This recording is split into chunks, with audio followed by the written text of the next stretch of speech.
I think it's interesting, and in fact I did a little video about it when it happened. The first statue, I think, in the world to be erected to Her Majesty the Queen, Her late Majesty the Queen, was in Kulkas, in a little town of Has in Albania.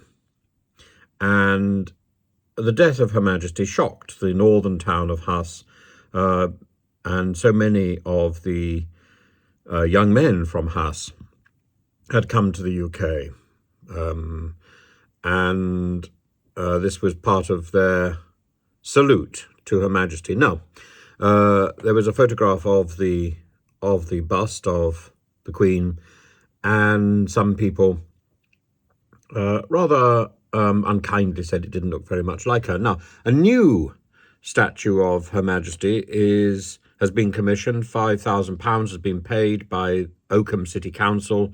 It's been commissioned by the county of Rutland, and it's going to be sited in Oakham, but the town council is irritated that it's going to cost £100,000 to fund the entire statue, and then that they are going to have to fund the insurance, and they're worried about people swinging on the arms and damaging it. Well, that's the whole point of a plinth. That's why plinths were invented, so that the statue is beyond the reach of small children.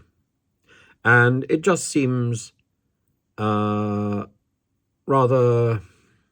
a mean-spirited council response. Just get on with it. If you're worried about it getting defaced, build a bigger plinth. And we can think back to the many statues that are erected around the country to Her Majesty Queen Victoria, and they seem to survive intact, as this one will. But I must say, looking at the statue, it doesn't look very much like the Queen, and I think when I compare the statue which is intended for Oakham with the statue which has already been erected in Albania, there isn't much between them, frankly. Neither of them look much like Her Majesty. What do you think?